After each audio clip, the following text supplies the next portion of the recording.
Hey everybody, welcome in on this Friday to a special live stream. Want to talk about Valve, want to talk about, hey, maybe the new Metroid Prime 4 Beyond trailer that just dropped, which was like a 7-minute sort of like Nintendo Direct kind of play. And hey, I want to celebrate all of you and thank you guys for 80,000 subscribers here on the channel. It's just insane because this is like, a fun side hobby project for me. So just a lot of fun to be able to do this channel and kind of take my mind off the world, all that happens in the main news world, and be able to do this, just play some games and kind of hang out with all of you guys on a Friday. So let me know if everything looks good, sounds good on that side of things. We're going to just check our audio here and make sure everything is good.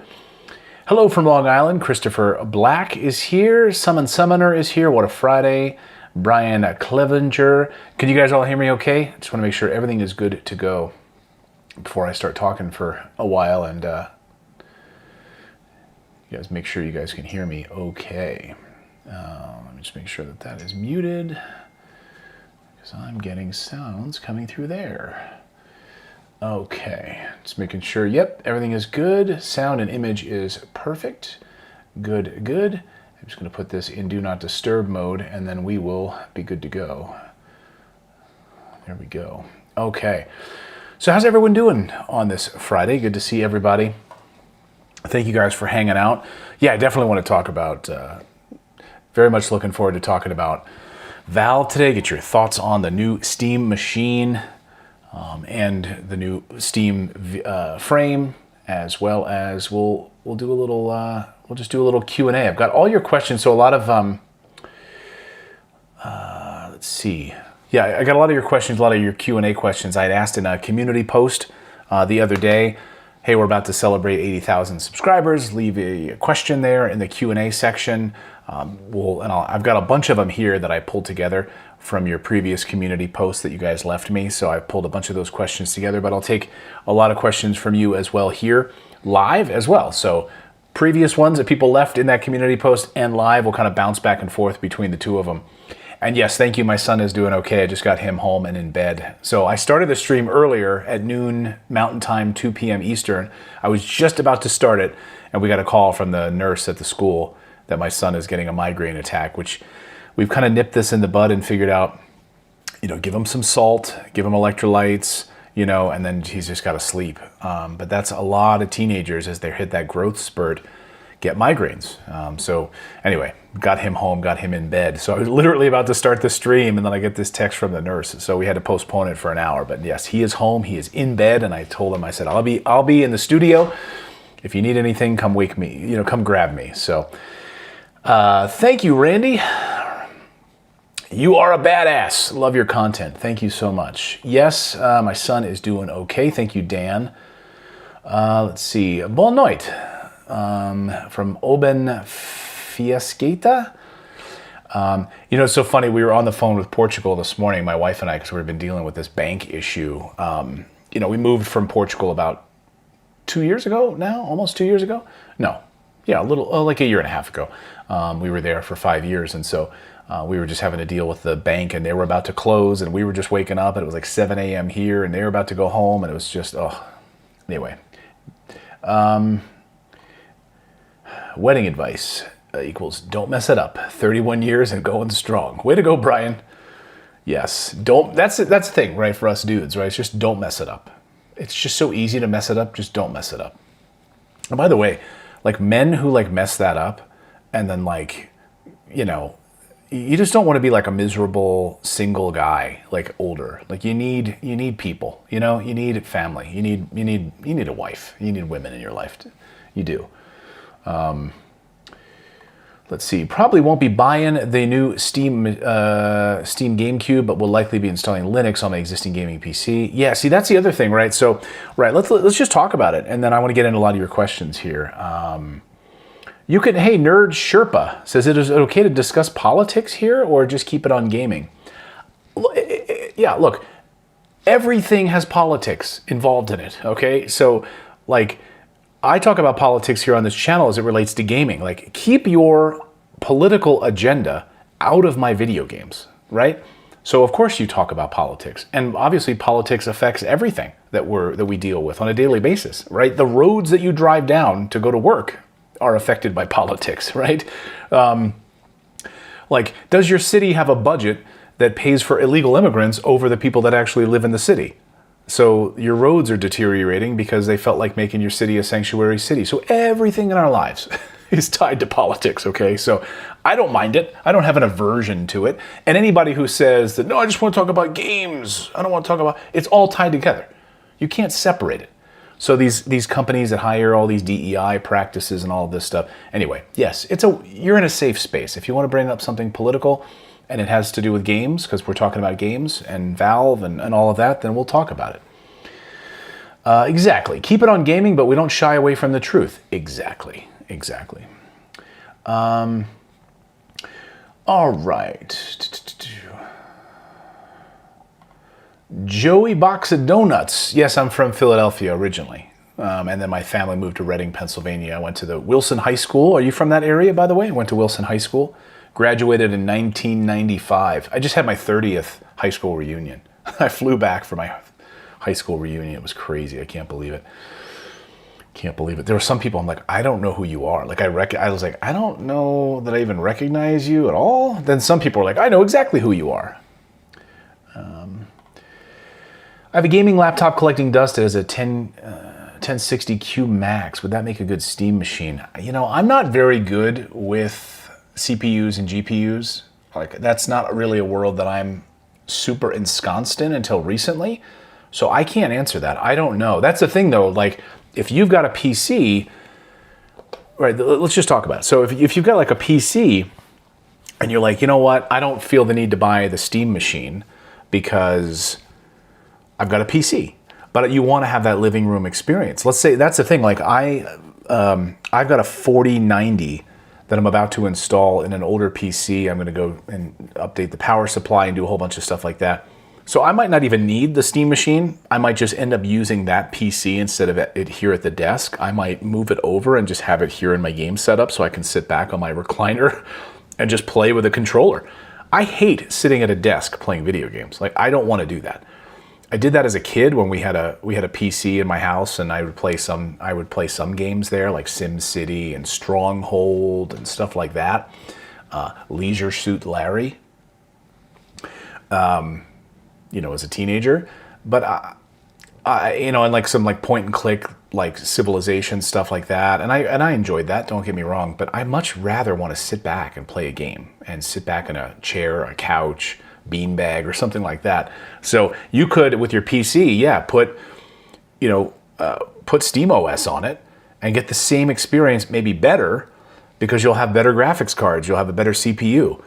But for people who just want to plug and play experience, they won't have to tinker, they don't have to put Bazite or any of that stuff on there. I think this Steam machine is going to be exciting. I'm really excited about it because I know a lot of people are saying, 8 gigabytes of VRAM, maybe not sufficient because a lot of games are using a lot of video memory and that might not be sufficient. I think it is, to be honest with you. Now, I think this is going to be pretty darn sufficient for most people's needs. And one of the things I love about Steam, so most of the games I buy are physical, right? So I've got my physical games up here. The weird like indie titles where there's no physical release, like I find myself, those are the ones that I'm buying on Steam. I'm really not buying big AAA titles on Steam. Like if I want to play a big AAA title, I want to play it on my PS5 Pro. I want to have that experience sitting on the couch, sitting on my recliner, playing a game and enjoying it. Like right now I'm playing an incredible game. I'm playing Chronos, The New Dawn. Holy smokes, I love this game. I have it hooked up to the surround sound system in my games room. I'm just having an absolute blast with this game. Many of you, by the way, were the ones recommending it because I was talking about Halloween games I wanted to play, and you're like, you got to try Chronos. And I had already ordered it, and I was like, oh, should I add that to the list? And then I just finished Resident Evil 1, the remake, and I was like, what am I going to play? And I was still kind of in that survival horror mode, so I'm like, I'm just going to crack it open. So I ripped open the cellophane, started playing it, and oh my God, I'm 20% of the way through the game right now and just having a blast. So I want to play, I don't really want to, I don't know.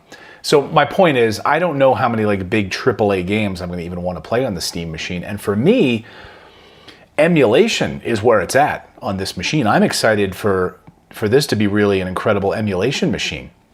To put EmuDeck on here, to be able to sit back and have an SD card, because it has an SD card slot. So I could slide in my ROMs right in that little micro SD card slot right there in the front and have, tons of ROMs right there ready to go. I could play NES, SNES. I want to jump into some GameCube games, all of it just right there in the Steam machine. And I don't have to get out all these different devices and try, just right there. So honestly, I'm actually kind of more excited for the emulation side of this device than I am even just for the main Steam games. Also, I can't wait to see how it's going to play with GOG, good old games, and some DRM-free games. So if you're building out a DRM-free GOG library, how will it play with SteamOS? I think probably pretty great. With a launcher that's kind of, I guess we'll have to see how that all comes together. I don't exactly know. I'm not a... I don't, again, so that here, was it that Hero launcher, I guess, on the Steam Deck, how that will play right here on the Steam machine.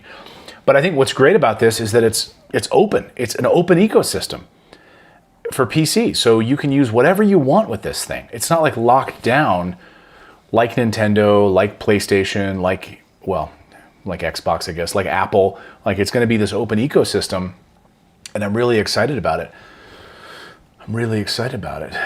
Let's see. Let's get your reactions. It's not for me, but it's great to see new hardware releasing. This is good news for the gaming community. Yeah, I agree with you. It might not be for everyone. My friend John over at the Happy Console Gamer, we were talking today, and he's just it's just not for me. But he's just a purely console gamer, physical gamer. And he's if it's not Nintendo, if it's not PlayStation, I'm just not interested in it. And I totally hear that. I'm pretty much the same way because I love physical media. And I love PlayStation and I love Nintendo. I have my whole life, So this is definitely a different animal here for sure. Let's see. The Steam machine is slightly stronger than a PS5 non-Pro. The GPU is more or less a 760 or 7600 XT. The tech inside isn't great, but it's good enough for 60 frames a second, 4K with upscaling. Right. So I've got a PS5 Pro over here. Right there. Right there. That's my PS5 Pro. And we have an older PS5 Slim that I kind of handed down to my son, so he's using that. That's what he plays everything on. He never once complains. He plays Madden, he plays Fortnite, he's playing Resident Evil 4 right now. He just beat Spider-Man 2 for the third time, He plays Rocket League with his friends. He never has a damn issue at all with that machine, And so the fact that it's basically on par with a PS5 Slim is pretty great, to be honest with you. So again, it'll be interesting to see because we've had a lot of these PC games that just haven't been optimized properly. Monster Hunter Wilds has not been played great on my PS5 Pro, but kind of played like dog shit on the PC. I think does it still play like dog shit on a PC? I don't know. Let me know in the comments. Let's see. That white beauty behind you. Exactly. Yes. So Brandon, I think you hit the nail on the head. It's going to be cool to see what games we can emulate but I'm going to need to see the pricing on this. Yeah. So now I posted, what do you guys think about this? I posted in the community, wouldn't it be amazing? I think it's probably impossible, but wouldn't it be amazing? Because it's going to be a loss leader for them. Or if they just break even. No company wants to release a device that's a loss leader where they're going to actually lose money on the production of it, right? That's kind of not a smart business move, but it worked for Amazon. Amazon Kindles lose money. Amazon loses money on every Kindle they make, from what I understand.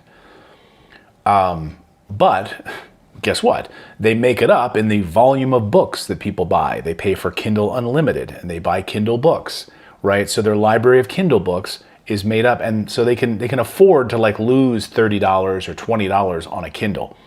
What if Valve can afford to lose $50 or even $100 on this device and sell it for $399? Game changer. $399. But for them, it costs $400 or $500. They lose $100 as a loss leader. But guess what? Now you're in the Steam ecosystem, baby. And you're buying Steam games, and they make 30% off of every freaking Steam game that you buy. So, I think, well, like Nintendo, they do not want to be a loss leader. Nintendo wants to make money off of its hardware, right? This is a huge piece of their business. So Nintendo will never sell their consoles at cost or below cost. They're going to sell it and make a profit. That's what they do. And so I'd be really curious to see what this price tag looks like here. Let's see. I was pretty disappointed with Spider-Man 2. It was just the same as the first with the $69 price tag. I know there's a lot of woke BS in that game. Like, don't get me wrong, there was quite a bit of it in that game, and I was not happy. I was certainly not happy. Like, I'm a huge Spider-Man fan. My first superhero love as a kid, Spider-Man. I wanted to be Spider-Man. I used to climb up the walls of the door frames and jump down and attack my sister thinking I was Spider-Man. Like, I even developed my own web fluid in the bathroom as a kid. Like, literally like mixing like baby powder and water, and I thought if I shook it up that it would turn into webs. Like, I love Spider-Man. So I want to see Peter Parker. That doesn't make me a racist, because I'm not interested in Miles Morales in a Spider-Man game. Make a Miles Morales game, which, by the way, they did, and it's awesome. Right? Or it's pretty good. It's short, I think. My son beat it, and I was thinking about maybe playing it this Christmas because it's like kind of a Christmas game. So I never played it. But I want Peter Parker, and I want that story. I want Aunt May. I want Uncle Ben. I want Mary Jane. And I don't need you to shoehorn in somebody else because you feel like it needs to have a black guy in there. Great. No, give Miles Morales his own freaking video game. I don't need to. And then you take away the storyline so much from it. Like, come on. It's like, I don't know. That kind of crap bothers me. Like, so that, I know they did a good job with the story and the back and forth and all of that, but they really made like Miles Morales like the hero of that game in a lot of ways. And I'm just like, no, I want Peter Parker. If I want to play the Miles Morales version of it, I'll do that. Like, why do you have to like muddy the waters like that? It just drives me nuts. And then there's like, at the end, well, I won't ruin it for you if you've never played it, but it's like, oh, is Peter Parker even going to be in the third game? Because maybe not. But we know that that's going to happen. So anyway. Yes, Batman is Bruce Wayne, Spider-Man is Peter Parker. Like, that's it, right? Like, we don't need a white guy playing Blade, right? Just keep it the way it is. Keep it the way we love it. Like, we don't need to do that. Like, Idris Elba was asked if he would play James Bond, and he's like, no, that's a white character. Why would I play a white character? He's like, make a great movie for a black guy that's like, has a totally separate story. Like, it doesn't need to be me playing a white guy. Like, and I love what he said about that. It's like, yeah, give us a great black character. Give us Blade. Give us Lupin. I don't know if you've seen the Netflix series Lupin with a fantastic black lead character. It was one of our favorite shows. I didn't care. Anyway, that drives me nuts.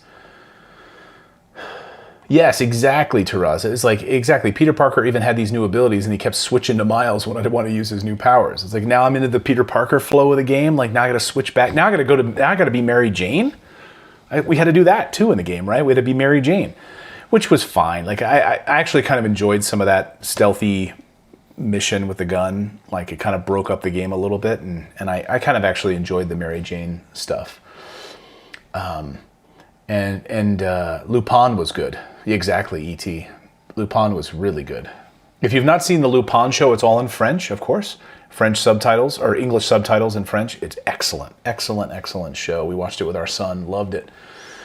Let's see, so what do you guys think? $3.99, no online subscription, way better sales, can play most PS and Xbox games, can emulate older games. That would be a dream. Yeah, could you imagine $3.99 price tag for this? Oh my gosh, that would be incredible.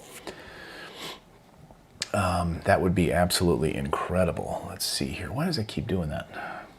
Okay. My Steam library is somewhere above 9,000. You have 9,000 games. So you just can't resist the sales, right? Oh my God, every time there's like a Steam sale, you're like, let me buy 10 games and not play them. But how many of those have you played? So of those 9,000, Banter, how many have you played? So my Steam library is paltry compared to yours. My Steam library is about, let's see if I can pull my library up here. I've got in my Steam library. See if I can do this on this screen here. Yeah, my Steam library is nowhere near yours, that's for sure. Brian says I'd pay $500. Yeah. Wait, Arsène Lupin? They made a show? It's excellent. But yeah, I think there's like 3 seasons of it on Netflix. It's really, really, really, really good. It's funny. It's intense. It's a thriller. It's, you know, so it's really good. You'll enjoy it. Let me see if I can pull my library up here. It'll be closer to $650 based on the hardware specs. Yes, if it's based on the hardware specs. So if they're able to buy in bulk from AMD and they're able to do all of these things and get these prices, you know, down, and also be a loss leader. Like again, if Steam or Valve is willing to lose money on the sale of each of these devices and make it up in the software sales in Steam, like I think that's what we're looking at here. I can't sign in on this computer. Oh well. But yeah, my Steam library is about like 70 games or something like that. I think, yeah, it's like 70 games, something like that. Have you seen the video with the engineering accountant who said Valve's cost is $425? Yeah, I think it was it Moore's Law? I watched his video on that. It says it's about $425. Yeah, so that's my point. Can they sell it for $399 and lose $25 and make it up on software sales? Keith Hardy says, old gamer still going strong here. Hey, I'm a 48-year-old gamer. I'm still going strong here. Way to see you, man. Spider-Man 2. I feel the same way about Spider-Man 2. It's just diluted the story focus, threw off the pace and tone completely. Also, I didn't mind Mary Jane. Yeah, well, they did a better job this second version of the game with Mary Jane than it was in the first one.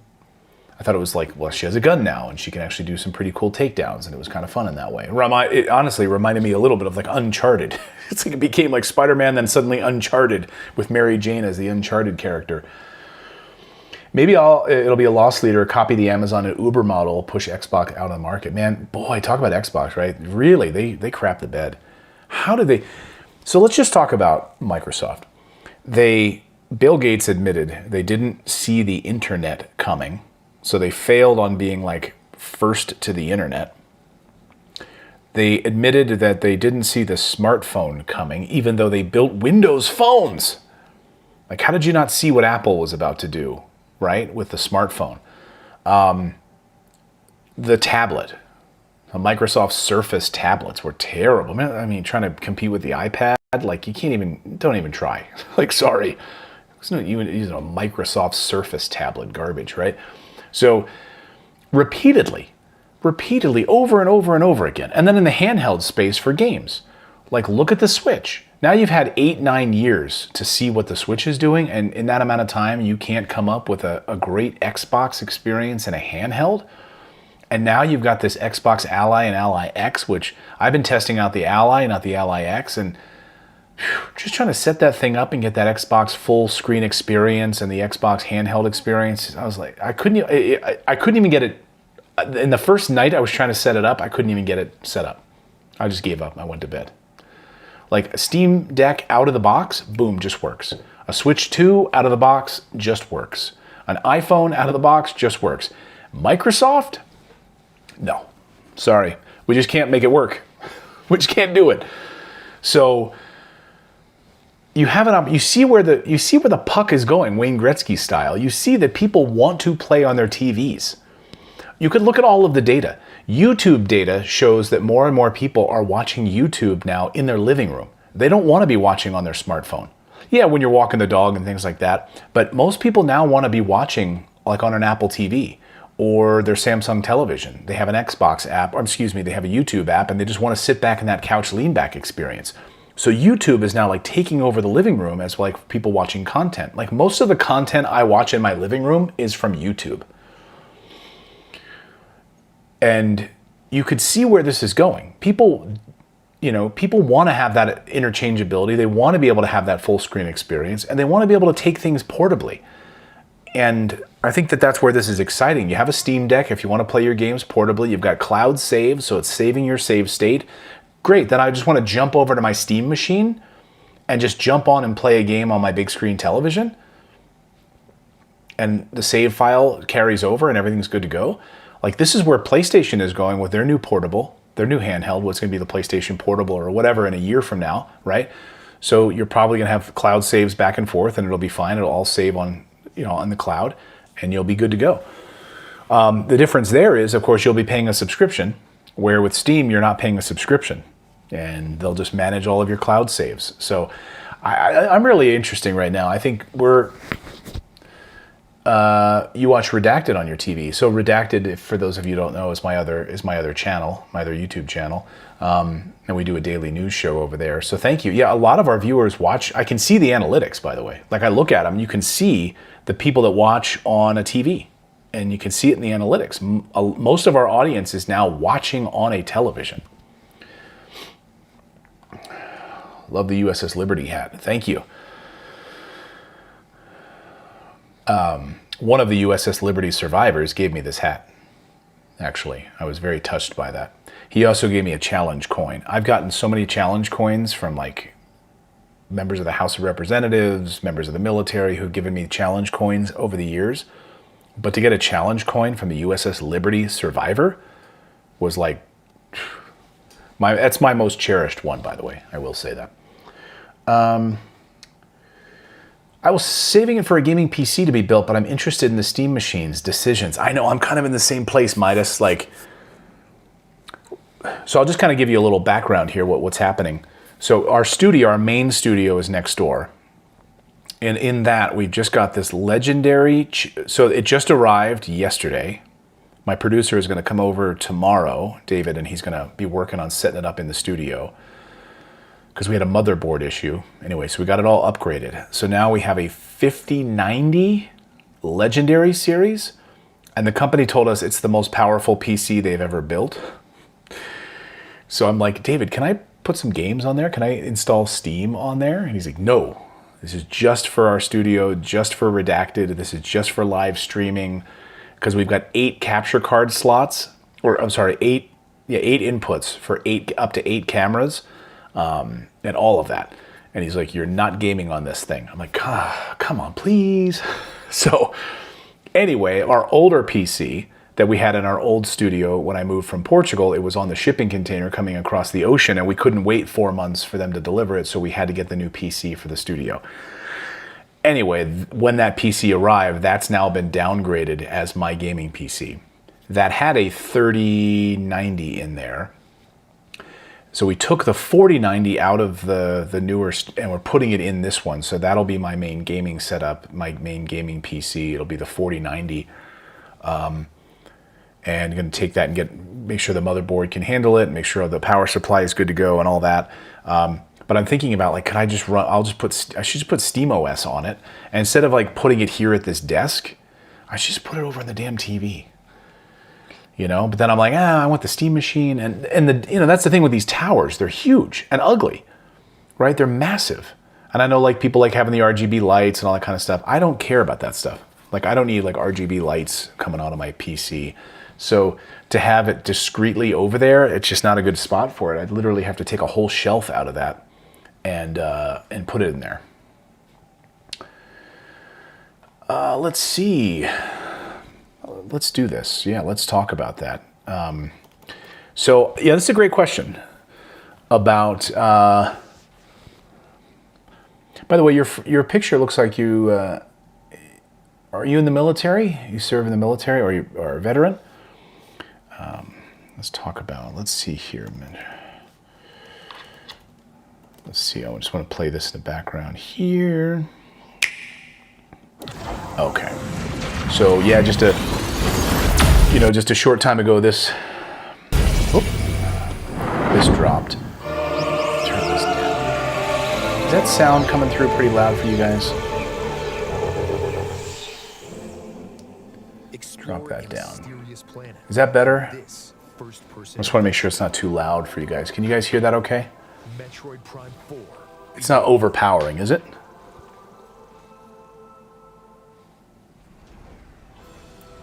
When the Galactic Just want to make sure this... UTO Research Center is attacked by arch-rival Silux.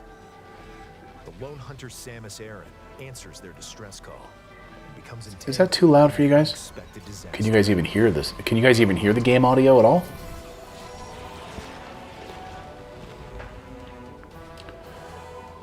She awakens on an unknown planet called Vuros.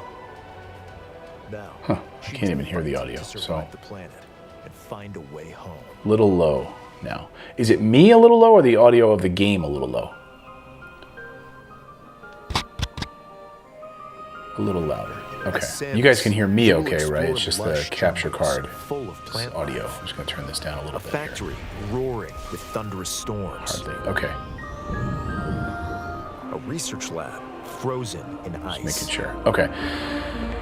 Yeah, so audio's fine. Okay, good. So yeah, we get this. So now, like, we're looking at this. There's different areas: the flare pool, the molten facility. You got the ice area. It was good at first. Okay, and intricately detailed. Okay, I'm gonna turn it up to back to 7. And ferocious beasts will stand in your way. Yeah. So. Yeah, I know there's like a companion. You know what's funny is one of the companions is the scan visor, Miles, which you'll use to gather information from the environment. And why did this? So I know people are saying like, "Oh, this Miles is kind of annoying." What if they kind left of like stepping in? Almost reminds me of Egad from escape? Luigi's Mansion 2. You know, he's constantly bugging you. Scan I don't know. We'll various see. Objects to collect Maybe and it's a analyze non-issue. information. They're gonna like he's gonna kind of step in and tell you. You know, he's going to tell you like where to go and how to use your weapons and things like that. So I don't know. Maybe we'll get annoyed with it, maybe not. But it looks incredible. Just look how good this which can is. shoot rapid fire or charged. Highly accurate target tracking missiles. This is my most anticipated game of the year. I'm sure for a lot of you. The form altering it just looks gorgeous. I love Metroid. Metroid is one of my favorite series. And dashing while locked on a target. Very excited about this. Too loud now. You can't During hear me. your adventure, okay. you will also receive okay, I'll turn that down. Passed down on Vuros. Okay, all right, I'm turning it down. I'm just keeping it around 20%. Let's see if that's okay for now. But anyway, I'm saying it's one of my favorite games. I'm excited to see all these different areas here. I'm excited to see the different biomes, the molten area, the ice area. I hope we get some Fernandia Drifts style music. I can't wait to hear the soundtrack. I'm very excited about that. You can access new areas, but it just looks gorgeous. Expanding the explorable world. Red Dead 2 is coming to the PS5. Wait a minute, was that confirmed today? Did that just happen? Did that just happen? Are you? Because I've been waiting for that. Red. Did that just happen? Was that announced? By a central desert called Oh, no. I know what you're thinking of. By obtaining Biola, a machine left behind by an ancient civilization. Yeah. You can So, traverse the right. So yesterday they announced Red Dead #1 is coming to the PS5. Okay. I want Red Dead 2. That's what I'm waiting for. Wait a minute, what? December 2nd for Red Dead 2? Where did you see that? To convert them into the energy you'll need on your adventure. Are you not? Are you thinking of Plus, if Samus is in a Red Dead 1? Where she can ride Viola, it can be summoned. Did I miss that? Red Dead 2. And by dismounting, wait, no, I just see. First-person perspective. No, I just see. I see the gamer says Red Dead 2's long rumored is still in the works, but I don't see any announcement for that. Like Samus. I just see that there's a rumor still that it's coming. Also transported to Vuros. There is no official announcement for it. So, yeah, just Red Dead Redemption, not Red Dead Redemption 2. Stream of Life, are you sure about that? Because I don't see it anywhere. But I saw the Red Dead news yesterday. Oh, it's on Rockstar? Did Rockstar? Okay, just to be clear, guys. Just to be clear, so we're not putting out false information. I believe just Red Dead Redemption 1 is coming to PS5. We don't have any announcements for Red Dead Redemption 2 yet, right? Just to be clear. What do you say? Yeah, Red Dead is coming to Switch 2. Yeah, exactly. And by the way, I played Red Dead 1 on the Switch one and loved it. So did my son. He played it on Red Dead Redemption. He played it on the Switch and loved it. And he's like, all my friends are playing Red Dead 2. When can I get that? When can I get that? I'm just like, hold off a little bit longer. Metroid Pinball. Is Metroid Pinball on the Switch? A new fate and an unknown destiny await on Yeah, planet that's correct. Vega. Okay, so yeah, Red Dead 2 has not Samus and announced her just allies yet. fight to survive. But look how good this game looks, man. I'm just super excited for Metroid. Can't wait for that. Metroid Yeah, that's going to be a Prime 4 fun... Beyond. That is going to be a Available fun December December. 4th, only Have you guys on pre-ordered it Nintendo yet? Switch 2 and Nintendo Switch Yeah. systems. Have you guys pre-ordered that yet? On Nintendo Can't wait. eShop. Can't wait. Okay, so let's do... From the Nintendo Switch 2 edition of the game. Sorry. Yeah, so I don't know. Like, you know, I don't know if this like Balakia, I'm not saying that correctly or not. I don't know. We'll see. I don't like the idea of having my hand held in this game because I like the idea of being immersed in a Metroid world. I don't need someone calling in and giving me tips and suggestions. Like, that feels like it takes me out of the immersion of Metroid. Plus, But you can explore the immersive we'll see how world it goes, 4K right? At 60 frames We'll per see second, how it goes. or enjoy smoother action. Hey, that's a nice little tip. Ubisoft's currently giving away Immortals Phoenix Rising for free on the Ubisoft store. Choose from these Grab two that one. modes, both of which support HDR based on your preference and play style.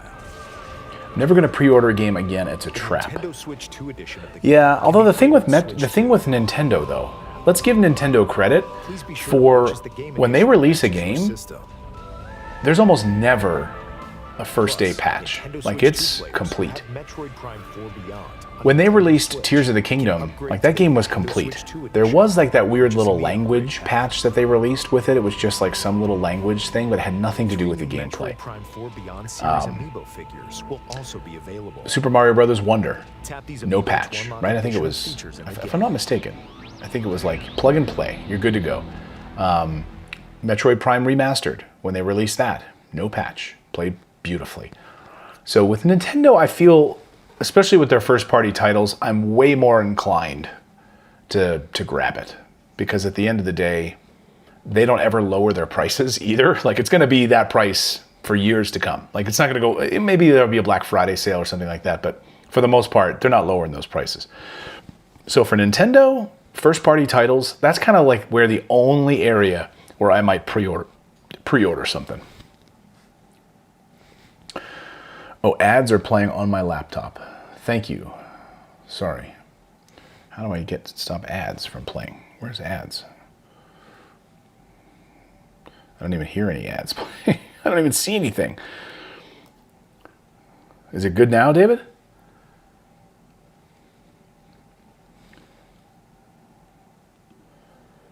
I don't hear any ads. You guys hear ads? I don't see any little microphone playing on here. Am I good to go? It's hard because I can't hear the stream, so I don't know. Hey, thank you for the $10 Canadian super chat for my friend Johnny over at the Happy Console Gamer Show. Happy 80K. Thank you, man. I appreciate it. I have a long way to go. Long way to go to reach your numbers. Over 300,000. How many of you guys are subscribed to the Happy Console Gamer channel? Clearly one of my favorite channels, of course, and a dear friend of mine. So John just released a video the other day, which was great, which was, he and I were talking about like these longer form videos, and he did this great video, just like walking in the woods and talking about games and life, and just love it. So if you haven't checked it out, check it out. I think he's trying to finish Dragon Quest 1 HD 2D remake right now. How many of you picked up Dragon Quest 1 HD 2D remake? I haven't bought it yet on physical. I absolutely loved first of all, it's one of my favorite games of all time. That's the game. I'm just go over here to my shelf. It's the game that changed everything for me.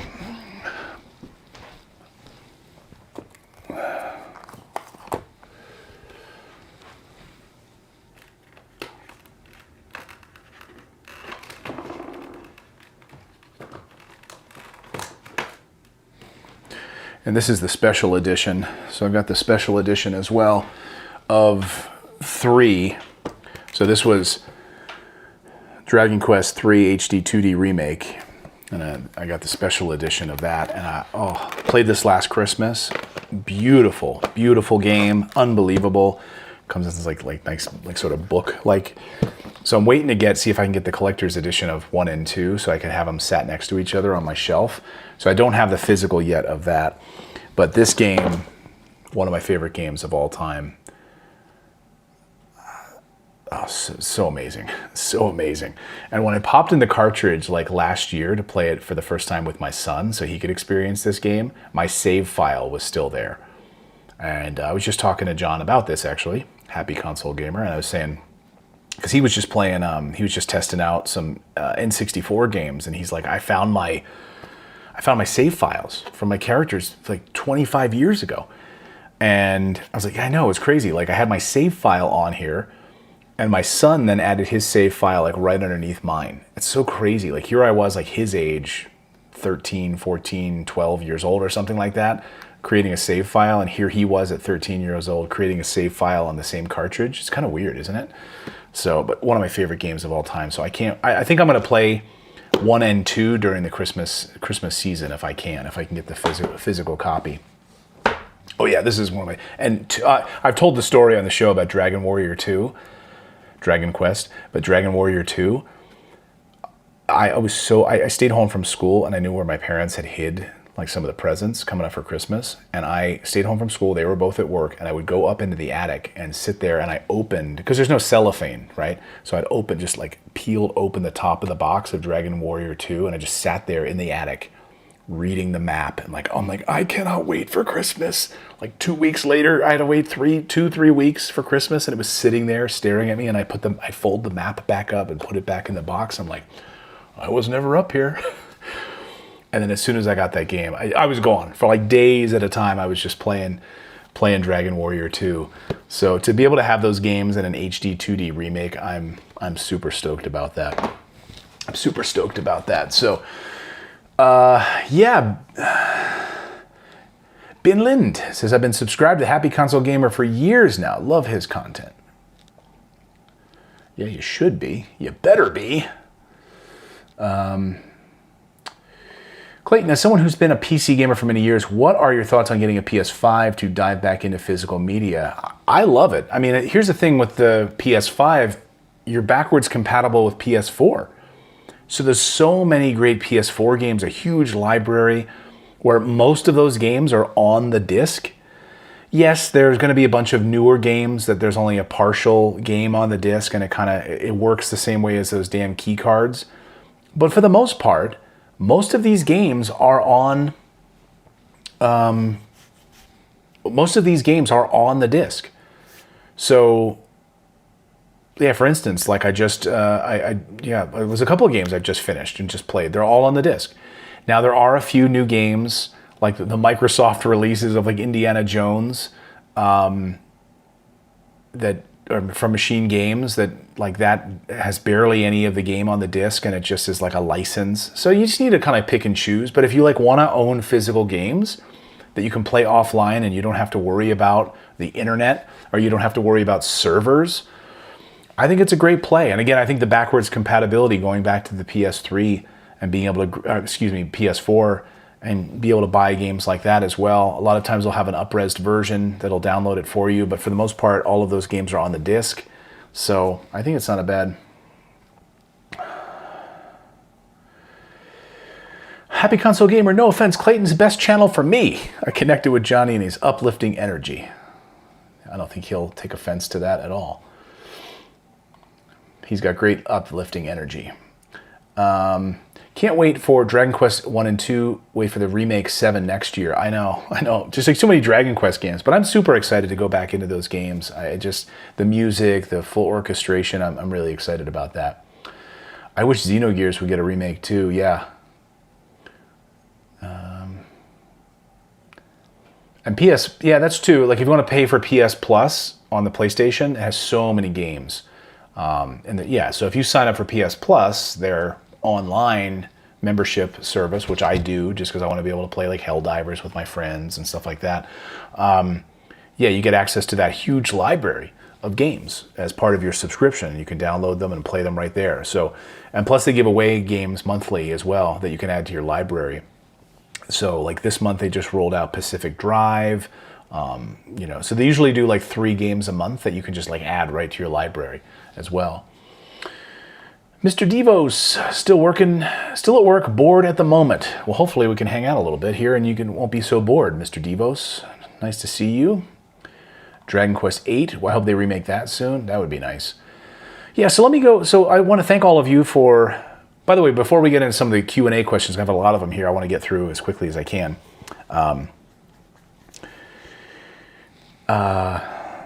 What do you guys think of the Steam Machine? Are you guys excited about it? And what do you guys think of the VR, Steam VR as well? Steam Frame. Like I just released a video this morning on that and my thoughts about it. I think it could be like I think this could be the entry point for a lot of people for VR because I think it's been dying. I don't think really PlayStation's doing much at all for it. MetaQuest, okay, maybe get the Arkham game, like But now you can treat these as like a Vitcher glasses where you can just sort of sit back and play your games. It doesn't necessarily have to be VR. So you could play your full library of Steam games, kind of, you know, your spouse wants you to go to sleep and doesn't want a screen blaring in her face or something. Put on your VR glasses and it's totally blacked out. You can just play some games. Or, you know, you want to take an airplane flight or something. I don't know. There's so many different ways. But then, yes, also play VR. So VR and non-VR games and no cords. Like, it's pretty exciting. Yeah, exactly. I don't really do it. And the thing, it's like too much of a barrier to entry to get in and start playing these games. I don't know. White Knight Chronicles. I don't know what that game is. I'll have to check that out. You're super stoked for it. You're definitely getting the Steam Machine. I don't need one myself. It's a decent device. I might grab one for work at some point. Yeah, I'm excited about it though, because I just love new gadgets. That's how I've always been. So I like new tech all the time.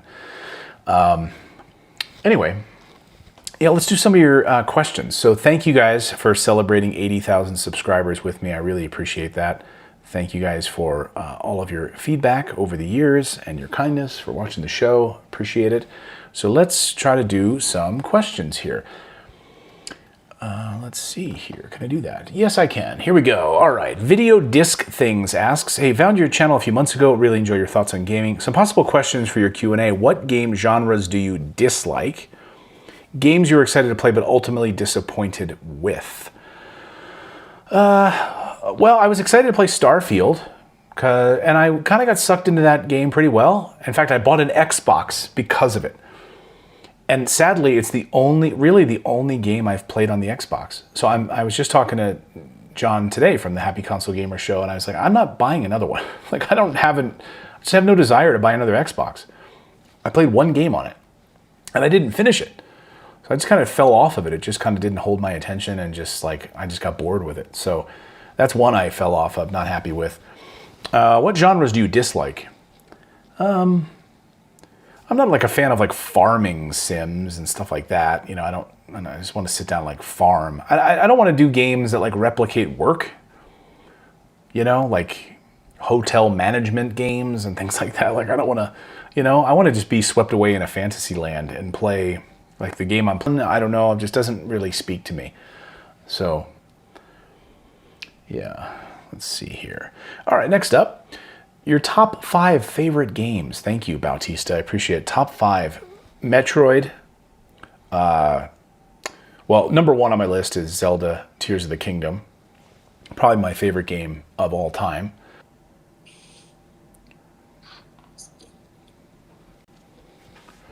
Is it back up? Looks like it. Yes, it is back up. All right. Hey, we're back. All right. Thanks, man. Yep. Hey guys, are we back? Are we back? We just had like an internet outage here. I don't know what the hell happened. So we're usually fine, and then just randomly on a Friday. This has been happening with Xfinity lately on a Friday, like right around the same time. So I don't know what the hell's going on here. Anyway, sorry. I was answering. So I was talking about my top 5 favorite games. Hard to pick. I mean, I'm going to say Metroid. The original Metroid has a deep space in my heart because it's the first game that I ever beat. So hearing that music just brings me back. Boy, this is tough. Metroid Dread is the game that got me back into gaming, but the number one game on my list has to be Tears of the Kingdom. Absolutely, I can't say enough good things about how that game just swept me away, and I put more hours into that game, I think, than any game I've ever played before. So, yeah, Tears of the Kingdom. It's hard to pick a 5. I'd have to go over to my list over here. There's so many great games. And, I had like a 15-year gap in gaming. So, for me, it's like, I know there's a lot of games that I missed that I'm trying to go back to for the first time.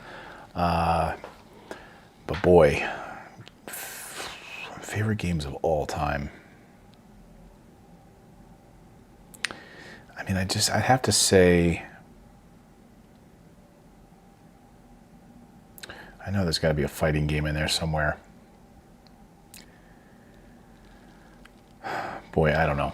I'm stuck because I've got so many games I could just throw out a whole slew of games, Dragon Quest, Dragon Warrior 2, all of that. You hearing echo, echo, echo? How are you hearing that? Are you guys hearing someone saying they're hearing echo, echo, echo? Are you guys hearing like something bad here with audio, or you're okay? There's no echo. Okay. Maybe you're just okay.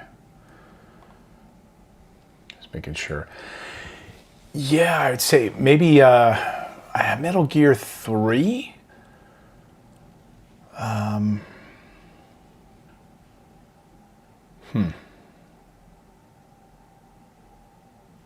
It's really a tough one. That's tough. I'm trying to think of some arcade games that I would play nonstop with my friends too, like the X-Men arcade game, the 4-person X-Men arcade game that we would play constantly at the arcade, or Rampart at the arcade. Like, I don't want to just be like, oh, all these new games that are so sophisticated are my favorite games. No, there's stuff that holds a real, strong place in my heart back in the day playing in the arcades, like Turtles. Oh my God, we played Turtles all the time together in the arcade. So when I got to play Shredder's Revenge with my son and daughter and my other daughter, and we played through that game and beat that, fantastic. Yeah, to say honestly, Resident Evil 4, holy smokes, was that incredible. And the remake, playing the Resident Evil 4 remake. So tops of my list for sure. Yeah, Red Dead Redemption. You're naming some bangers here.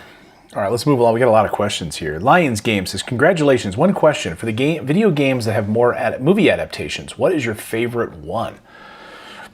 Whew. I don't know that I've seen a lot of them. Like I never saw the Resident Evil ones. I've never seen the Silent Hill. Right? Are there Silent Hill ones?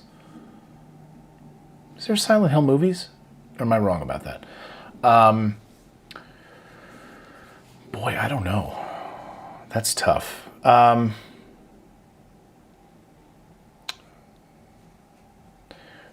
Movie adaptations of games. You're killing me, man. Because I'm thinking of them in reverse. So, I mean, our family loved the Super Mario Brothers movie. I know that's maybe a cop-out, but I can't really think of a lot of superhero movies, or movies that were video games first. Yeah, I don't think I've never seen the Street Fighter movie, and I don't think I've seen Mortal Kombat. Alien Isolation, was that a movie? Did they turn that into a movie? Mortal Kombat, the first one, is cool. Okay. Yeah, again, I haven't seen a lot of them. I just sort of missed these, I guess, at the time. Here's another question. Did you ever go to college to where you are financially comfortable now in a chosen field?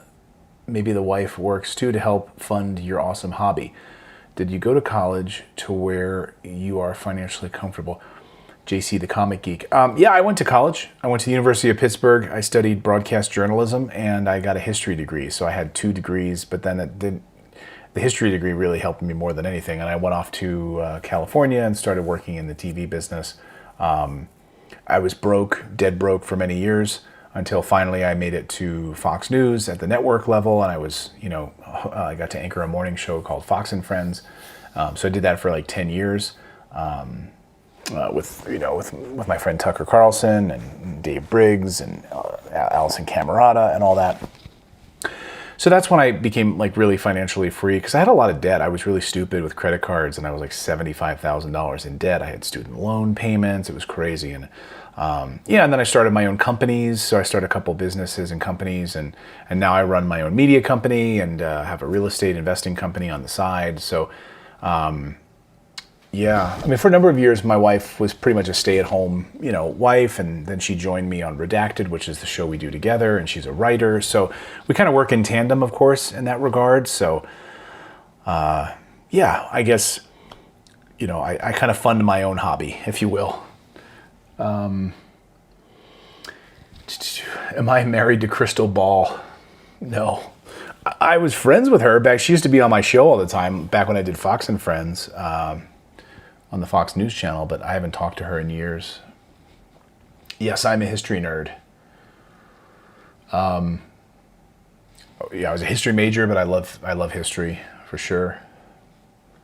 And I just finished this incredible book. It was like 1,000 pages. It was was it 1,000? No, it was like 600 pages by Rick Atkinson called "The British Are Coming," and it's the first in his trilogy on the American Revolution. I just finished that when I was away during the October. We had a week's vacation during October, and I read it then. It was incredible. Let's see. Sorry, let me scroll down here. Okay, next one. Mr.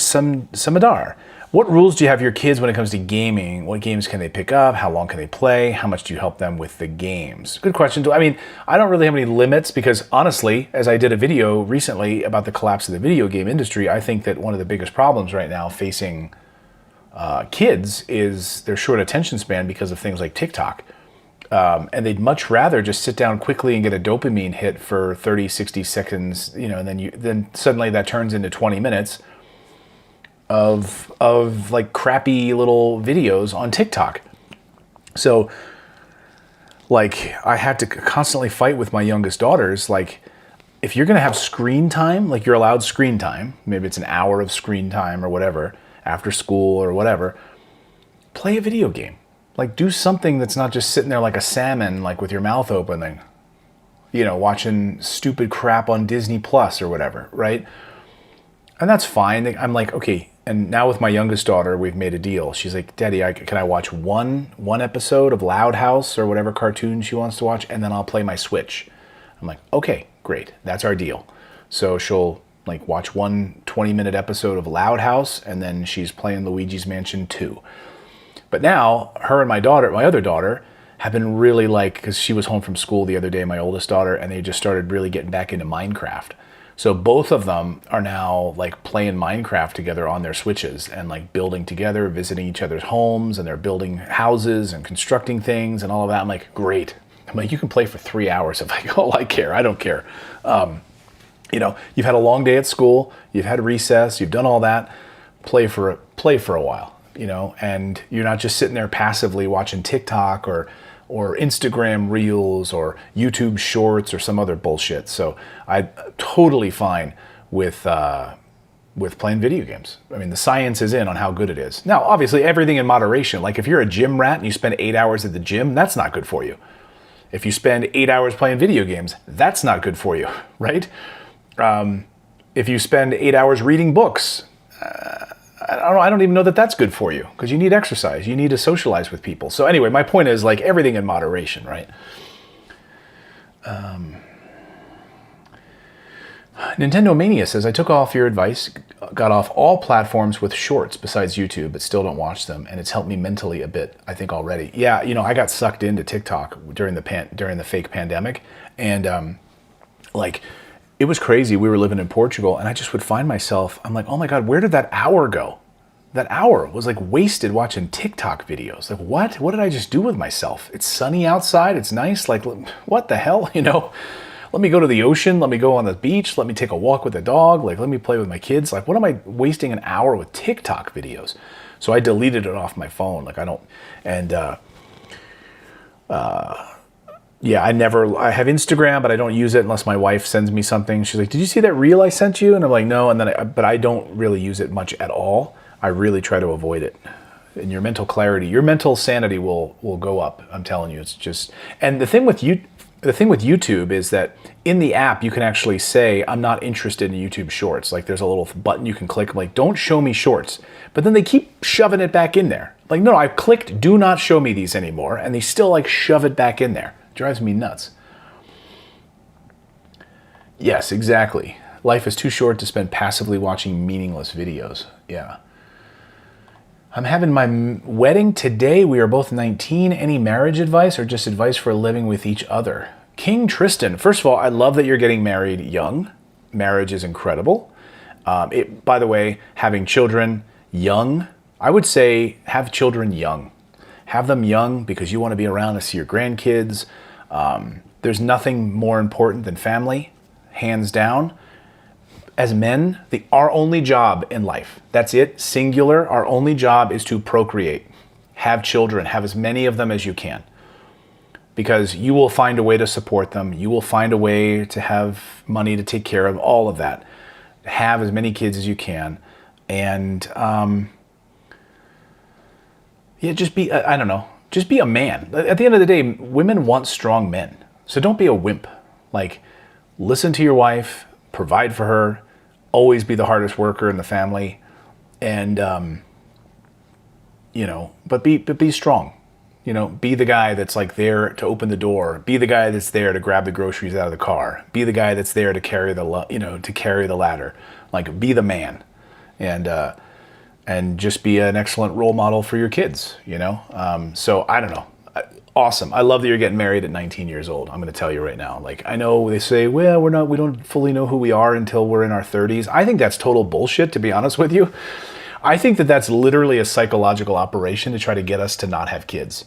I've seen so many miserable frickin' old women in New York City who wanted to be like girl bosses, and they're like in their 50s and they're like, oh shoot, I bought the story about being a feminist girl boss, and now I'm lonely, I'm sad, I drink wine every night, and I have no kids.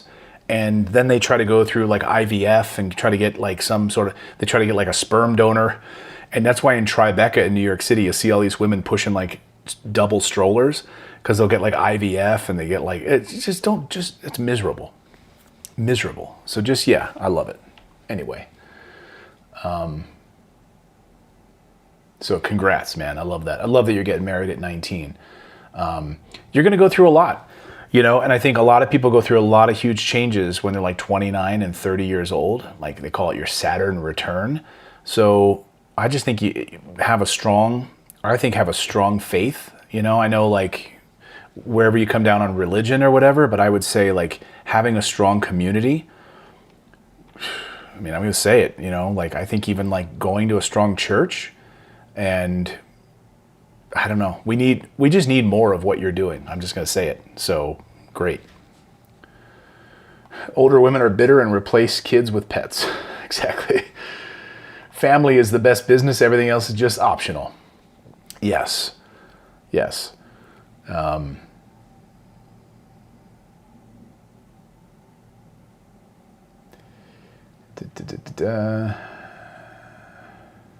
Let's see. Yes, I hate TikTok. It's literally designed to make viewers dumber step by step. Yes.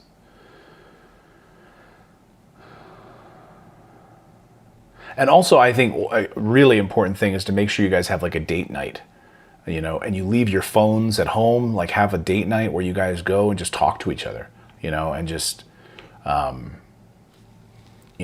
just leave your phones away and just like go and talk and have a fun place that you guys go on a regular like Friday night together. Whether, I love my wife and I love going to like Buffalo Wild Wings. We love it. I know it's like, oh, what, Buffalo Wild Wings? Really? Yeah, we love it. Going to have a beer, have a bunch of wings, watch some sports, talk, no phones. Like, it's great. I love sci-fi books in space. I just finished reading on my friend Johnny's recommendation from the Happy Console Gamer. He recommended reading that Hail Mary, which is by the same author that did The Martian. I know they're making it into a movie, but I read that. I really enjoyed that. I love sci-fi. I've always loved sci-fi growing up. Huge fan. Yes. Get a Bible, give your life to the Lord, put Jesus first in your life, give your heart to Him, and let the Holy Spirit take over right front there.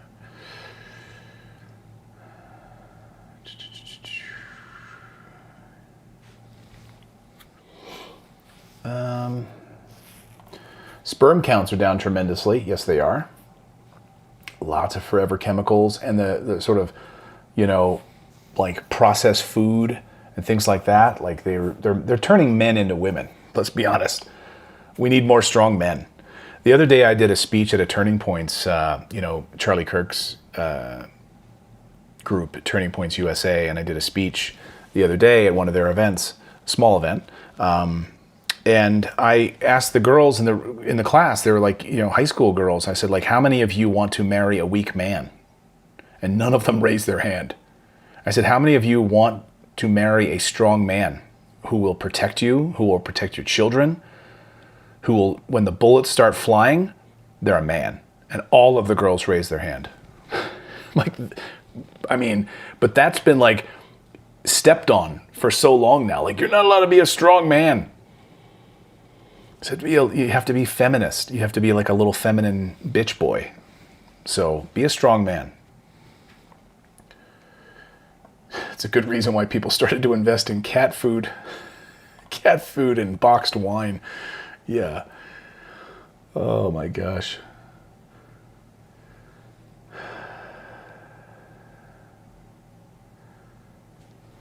I know you don't cover politics, but how the hell is a president still there after revelations say of his links with Epstein and kids? I mean, again, there's a uniparty in Washington, D.C., right? So this sort of like dripping of information is all a psychological operation, right? Once you realize that we are all being played as part of like pawns on a chessboard and there's a uniparty that runs everything, you'll be happier because you'll see it. Like it's like breaking free of the matrix, Toxic feminism ruined everything. Yeah, just about. You're right about that for sure. All right, other questions here, and then we'll wrap it up here. Frasercast says, when do you decide a game just isn't clicking anymore? It's time to move on. How did your parents react to a gaming hobby? How is it different from how you react to your kids' gaming? What's a game you have the most hours in? And thank you. You're my favorite creator in the video game space. Thank you so much. Well, first of all, Tears of the Kingdom, over 330 hours in Tears of the Kingdom. Love that game. Although if you probably maybe tabulated over the years, maybe there's other games that I've played more, like collectively, like Tetris or something, or I don't know, like Stronghold on my PC back in the day, or maybe even like World of Warcraft. I used to play back in the day, but I think Tears of the Kingdom probably hands down. How do your parents react? How did your parents? As long as I got my chores done. And I was always expected, like, hey, if you know your dad is outside, like, working on the yard, like, you don't just, like, sit inside on your ass. You get up and you go with your dad, make sure that everything, hey, Dad, do you need any help? Like, you don't just sit on your ass, And if that's all done, go play with. So I was always out playing basketball with my friends, riding bikes, making forts in the woods, and I'd play video games, and so my parents were cool with it as long as I wasn't like shirking my duties or something. And that's the way I feel about it now. Like I'd much rather have my kids play video games than sit and watch Netflix. I'll just be honest with you. Wow, Rocksmith. Now, is Rocksmith the one where it's like it teaches you to play guitar? Because I know Guitar Hero is just the one with the funky buttons, right? That's not going to teach you how to play guitar, right? But like with Rocksmith, you could plug in and it would actually you would actually play, right? Like, it's hard to do this here. Yeah. Gotta tune this bad boy up. It's a little dusty. Really dusty. Sorry. Too out of tune, and I don't have time for that right now. Let me get through more questions. But Rocksmith is the one that I think you, bass and electric, yeah, exactly. And by the way, I just got that for my son on the PS3 because he's been learning how to play guitar. He already knows how to play piano and cello and all that. And he's like kind of self-teaching himself guitar. So I gave him my old guitar. And I got him Rocksmith for the PS3 with the adapter and all that. He hasn't touched it yet, but anyway. Cool. Let's see. Next question. Hey, from Deano. Hey, Clayton, fairly new to your channel, but loving your content so far. What's your favorite first-party Nintendo game across all consoles? Favorite first-party Nintendo game across all consoles? Well, the Nintendo Switch is my favorite Nintendo system because the library is incredible. The incredible amount of like RPGs, so many great ports on that device. So I just think the Nintendo Switch, as much as I love the original NES, which was my favorite up until, I would say nostalgically, but really the Switch is my favorite. So I would say Tears of the Kingdom. Again, it's, Metroid Dread is kind of a close second there, but yeah, Tears of the Kingdom for sure. Congrats on the new milestone for 80,000. Thank you. With all the cool retro handhelds coming out, do you prefer playing retro games through emulation or on original hardware? I always prefer it on original hardware if I can. I know it's a limitation for some people, and obviously, like playing it on the PSP, like it's fun to play on the PSP, but you know what? I'd actually rather play some PSP games on my Steam Deck, to be honest with you, through Emulation Station, just having that bigger screen, bigger OLED screen. But yes, I do like playing things on original hardware if I can. Here's kind of a crazy one. I enjoyed this douchebag. Congrats, thank you so much, Kent, on to watch a channel that's not negative for a change. Thank you. Nintendo Mania says, that's why I follow this man. It's a fresh breath of air. Thank you so much. And then this guy, it's all negative, conspiracy-driven bullshit. Alex Jones is on the sidelines, so this idiot is trying to take the spot. Don't believe Clayton's BS. I love the poor grammar, by the way. Okay. How is Alex Jones on the sidelines, by the way? In what way? Okay, so I wrote him back and said, can you explain what conspiracy theories I push on this channel? Of course not, because you'd rather shout than educate yourself. And every conspiracy theory we've covered on our main channel has come true. All of them. So give me your best shot. Because I say conspiracy theories are just 6-month spoiler alerts, but of course this person won't respond. Give me liberty. Or give me death. Thank you, Clayton, for being one of the most reliable, sane people on the internet. Your content gets me by these wild times. Thank you so much. Techno Games, 1978. Great channel. Congrats. Any ideas you can share on game completion? I get caught on the great deals on great games while trying to knock out past games on my backlog. It's sometimes hard to stick with one till the end. Thank you. I just think perseverance, like I did not give up. Like I think just like, I don't know, I want those trophies and I want to finish a game. I want to see credits rolling on a game, right? So, like I just finished Resident Evil 1 and I got stuck at a part where I just ran out of those ink ribbons and I just had to keep going back and keep going back and keep going back. I kept dying and dying and dying and dying. And the thing is, like,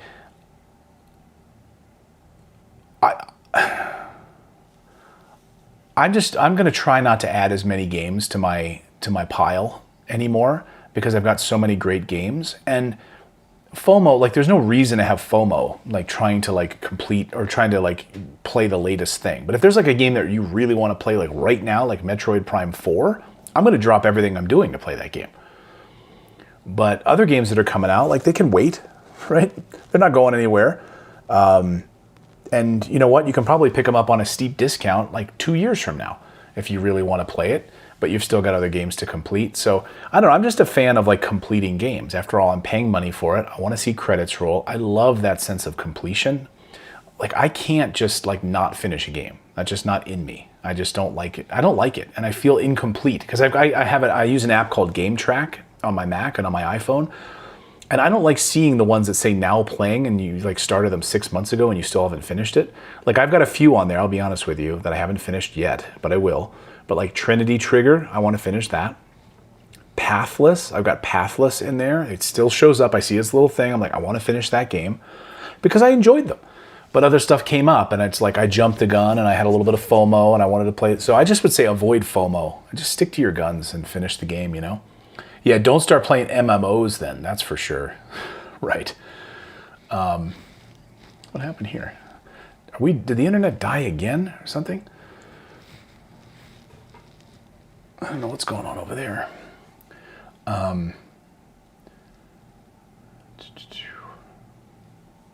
Luminous, yeah, the great game to pick up, which just releases the new Luminous. Yeah, I never played the original.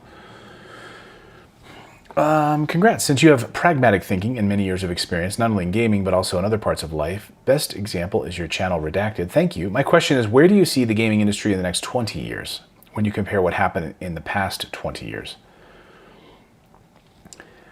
I mean, I think portability is going to be the name of the game.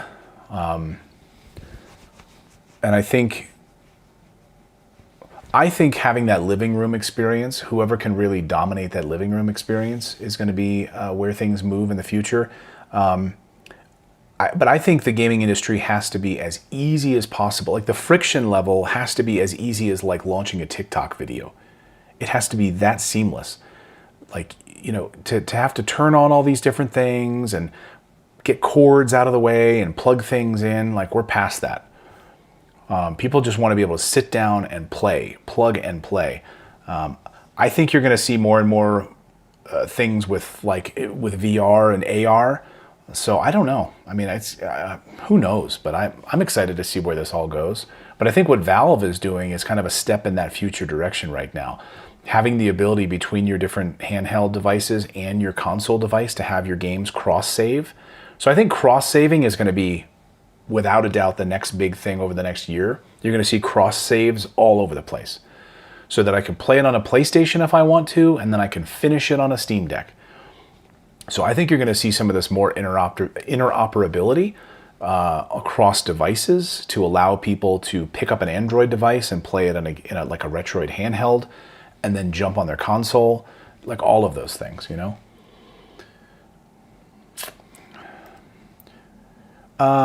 No, unless I'm like laying in bed playing it on my, you know, Steam Deck or Nintendo Switch or something like that. But the other night she came down and was hanging out in my games room. She was just like laying here on the floor, stretching and watching me play Resident Evil. And she was like, "No, you got to go over there. I think you got to go over there." So she pretends to not be a gamer. She's not really. She used to play Nintendo all the time when she was younger. She was obsessed with Tetris.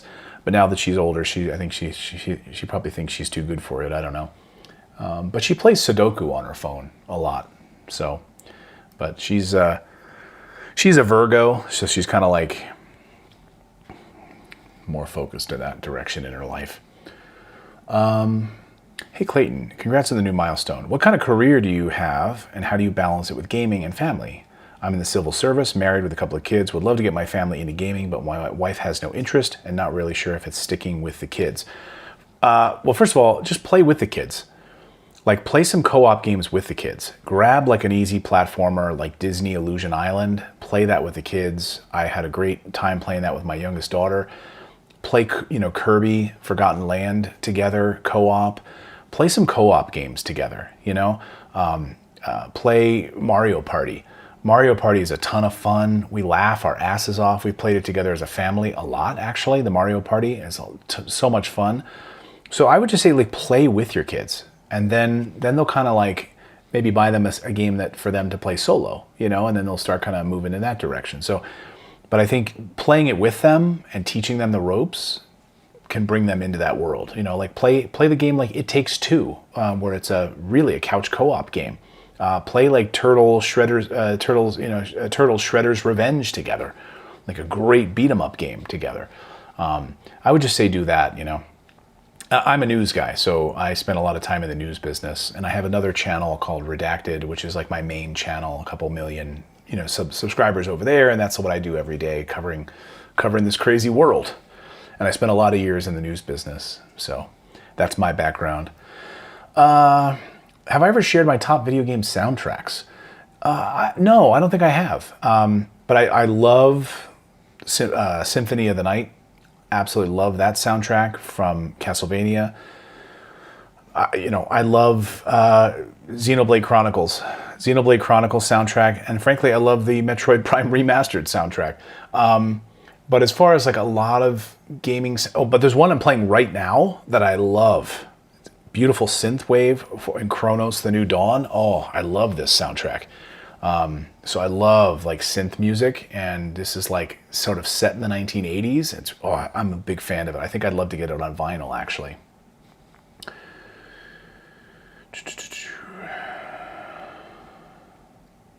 No, I'm a Capricorn. I was born December 31st, actually. So I'm a Capricorn.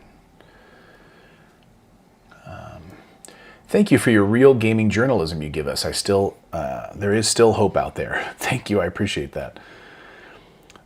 Is it worth looking into gaming on your phone? Format is free, emulators, Android games, whatever. Yeah, I would download the Delta emulator, get a bunch of NES ROMs, get a bunch of SNES ROMs, and play it that way. But I would say, I don't like touchscreen playing. I want to have a controller. So get one of those GameSir controllers. The telescopic GameSir. Let me grab one of those real quick. I think I have it over here. And what I love about it is, yeah, here it is. Or is this it? This might be another one from, this is not the one, but this is from another company. But it's similar to this. You can just put your phone in there, and you can even put like an iPad mini in there. I would just say you need a controller. Certainly, if you want to play some of those classic games, you need a D-pad. I'm just not a fan at all of touchscreen games where there's no actual controls. So, mobile gaming, But that's where a lot of kids are playing mobile games. So, but I just think having a controller is the way to go, to be honest with you. Yeah. But the GameSir, I would look at, GameSir, their controllers. If you want to play on mobile and, hey, you're on the subway on your way to work, something like that. You're on a train on your way to work. Keep that GameSir controller just in your bag and pull it out, put your phone in there, and you can play some really good games. In fact, I think Red Dead Redemption is actually coming to mobile. So there's some great games on Apple Arcade and some first-party games. There's some fun first-party shooters, some good racing games, but there's some fun Sonic games. But again, I'm just not much of a mobile gaming fan. Star Citizen, any thoughts? No, I don't know anything about it. So, I've not played Star Citizen. So I don't know anything about that. That's the last question we got here. Great White Ninja. Thank you, man. I love you too. Appreciate that. I haven't played The Witcher 3 yet, Brian.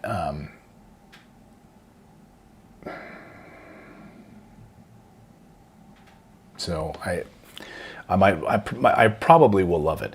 Oh man, another great soundtrack. Holy smokes. Yes. It's this one. Unbelievable soundtrack. Dragon Quest 3 HD 2D. Fantastic. So good. But I love the Xenoblade Chronicles soundtrack. I forget the forest name. What's the forest in Xenoblade? I could listen to that all day long. And by the way, I use that as background music here on the channel quite a bit. I also love the Fernandria Drifts music from Metroid Prime Remastered. Love it. Symphony of the Night. Yeah, some bangers there, man. Some bangers. What's so special about the Valve? That's a great question. Well, first of all, they're a private company. And they're purely focused on their customer experience. That's, I think, really what's special about them. They're not kowtowing to shareholders. They're kowtowing to you and me, which is why I find them so fascinating. They don't make physical games, which is a big limitation for me, but they make incredible software, and their Steam is an incredible OS, and the Steam Deck is fantastic. So, but yes, when you buy a digital game from them, it's not DRM free, so you're locked into their ecosystem. But I think that the fact that they listened, they're incredibly responsive to customers. When we like something, they do more of it. When we don't like something, they eliminate it. And wow, how refreshing, right? So I think that's probably what's special about them.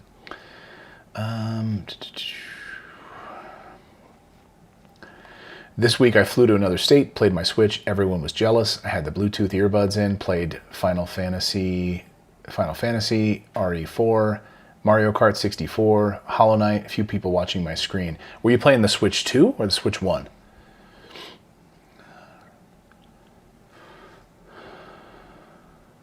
Oh, wow, did you?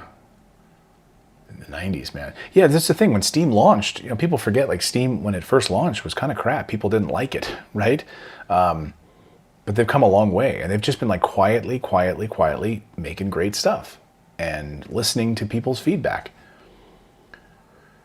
I don't think VR is going to take over. I think when you have to put something on your body like that, it's just a limitation.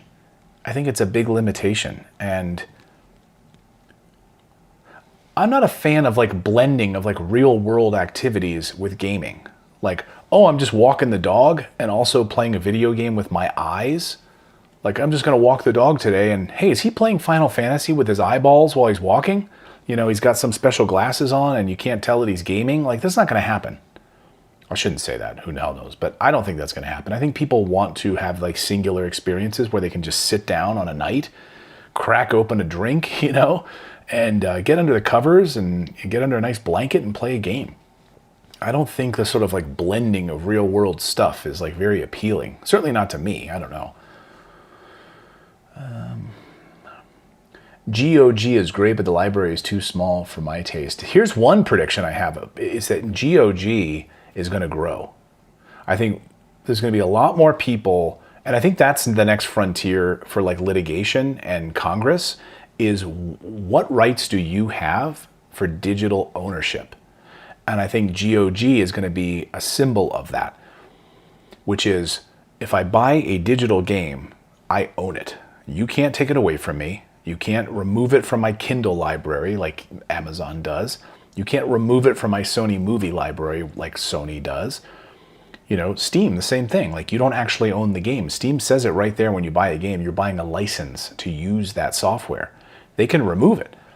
GOG cannot. You own the game. You can put it on a disc. You can put it on an SD card, and you own it in perpetuity.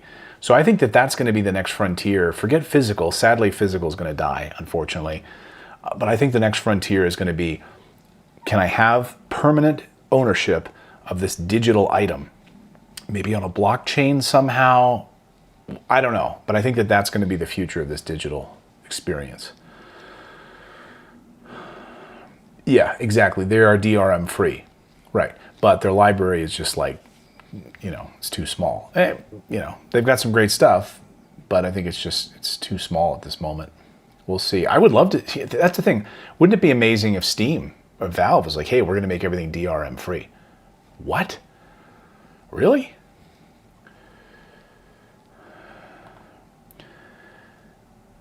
You just hard and soft modded all of your consoles and handhelds, got physicals, but too much to carry around. Yeah, I know. Like, who wants to carry around all this stuff, right?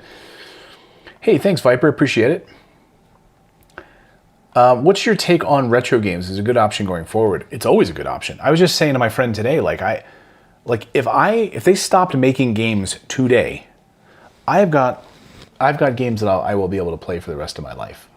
So, I'm happy with that, So I don't have to buy a game ever again. Like, I think owning retro games and being able to go back and play them again and again and just enjoy yourself is the way to go, No, GOG means good old games. GOG, I'll pull it up here. GOG.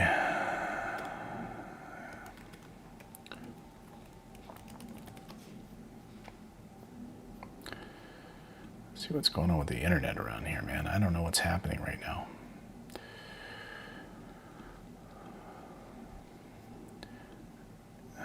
See if you guys can see this here. Here's GOG.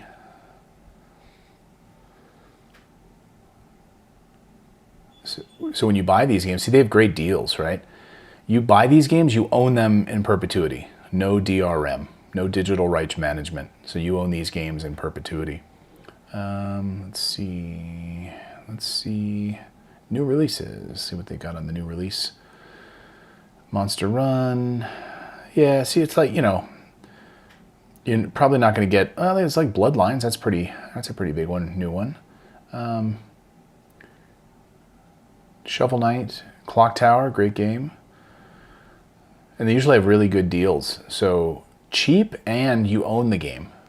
And plus they're always constantly fixing it. So if like new software comes out, or excuse me, new screens come out, like new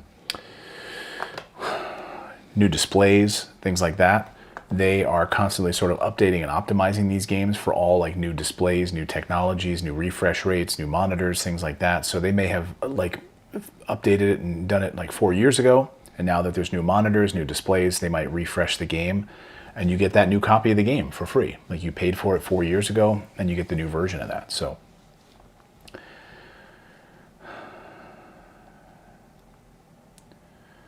interesting. Steam is not DRM in the sense of other DRM. It's more of a platform that provides achievements, cloud saves, etc. But Valve isn't actively trying to stop piracy. You can use a Steam emulator outside. Interesting. Yes, I did play Silk Song. Briefly, I just beat Hollow Knight, so I needed to take a break. Put 90 hours into Hollow Knight, so not ready to jump into Silk Song. I played for like an hour. I loved it. It's beautiful, amazing game, but I needed to take a break. I love Metroidvanias, but yeah, I needed to take a break. Yeah, in fact, I think I'm going to order Age of Imprisonment because I've never played one of the Hyrule Warriors games, and I've heard great things about it. So, and I'm only going to buy physical Switch 2 games that are fully on the cartridge. So I'd like to add that to my collection for sure. So, yeah, you know, I'm excited. I ordered the analog version of the Nintendo 64, but I haven't gotten it yet. I don't know. I don't think it's ready for sale yet. I'm waiting for my pre-order to arrive for sure. So, all right, everyone. Thank you guys for joining me on this Friday. I think I'm going to wrap things up now because kids are home from school and got all that to deal with and got some other stuff to film here. But thank you guys so much for subscribing to the channel and hanging out with me. I've got another video in the works for Sunday. And also going to be putting together my my Christmas gift guide, which I'm excited about as well. So I'm going to work on that soon too. But thanks everyone for celebrating the 80,000 subscribers with me today. I appreciate it.